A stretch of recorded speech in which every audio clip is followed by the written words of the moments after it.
Thank you, Mr. Chairman. The Twitter files were not just about Hunter Biden's laptop. Twitter files make it apparent Twitter worked overtime to suppress accurate COVID information. Dr. Jay Bhattacharya is a professor of medicine at Stanford who once tweeted an article he wrote about natural immunity.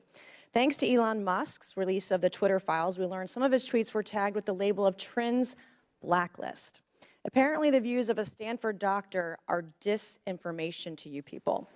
I, along with many Americans, have long-term effects from COVID. Not only was I a long hauler, but I have effects from the vaccine. It wasn't the first shot, but it was the second shot that I now developed asthma that has never gone away since I had the second shot.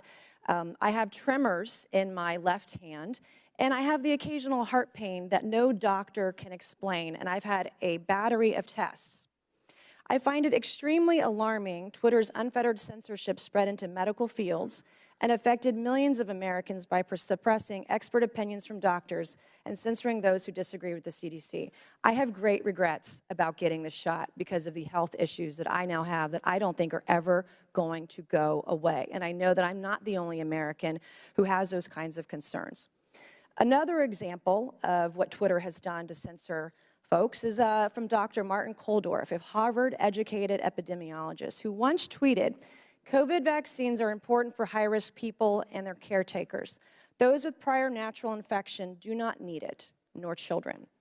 The Twitter files reveal this tweet was deemed false information because it ran contrary to the CDC. So my first question this morning of Ms. Gadde, may I ask of you, where did you go to medical school? I did not go to medical school. I'm sorry? I did not go to medical school. That's what I thought. Why do you think you or anyone else at Twitter had the medical expertise to censor a doctor's expert opinion? Our policies regarding COVID were designed to protect individuals. We were seeing— You guys censored Harvard-educated doctors, Stanford-educated doctors, doctors that are educated in the best places in the world, and you silenced those voices. My next question is, did the U.S. government, I have another chart I want to show you, Ms. Gadde. I have another tweet by someone with a following of a full 18,000 followers. This person put a chart from the CDC on Twitter. It's the CDC's own data, so it's accurate by your standards, and you all labeled this as misleading. You're not a doctor, right, Ms. Gadde? No, I'm not. Okay. What makes you think you or anyone else of Twitter have the medical expertise to censor actual, accurate CDC data? I'm not familiar with these particular situations. Yeah, I'm sure you're not. But this is what Twitter did. They labeled this as inaccurate. It is the government's own data. It's ridiculous that we're even having to have this conversation today. It's not just about the laptop. This is about medical advice that expert doctors were trying to give Americans because social media companies like Twitter were silencing their voices. I have another question, my last one for you, Ms. Gadde. Did the U.S. government ever contact you or anyone at Twitter to pressure Twitter to moderate or censor certain tweets? Yes or no?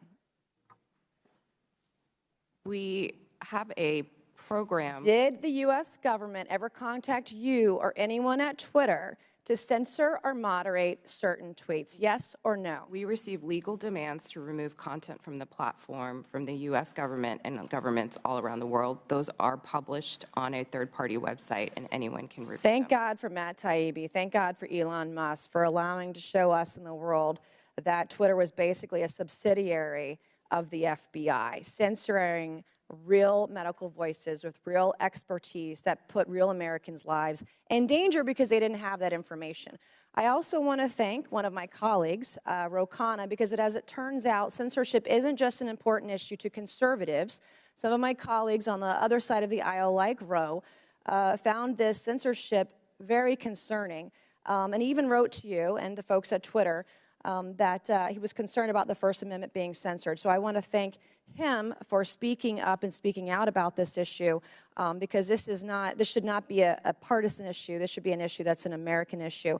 Mr. Chairman, I would like to enter into the record, I ask unanimous consent, to enter into the record a Wall Street Journal article from December 9th, 2022 by Justin Hart entitled "The Twitter Blacklisting of Jay Bhattacharya enter the record, please, Mr. Chairman. Without objection, so ordered. Thank you, and I yield back.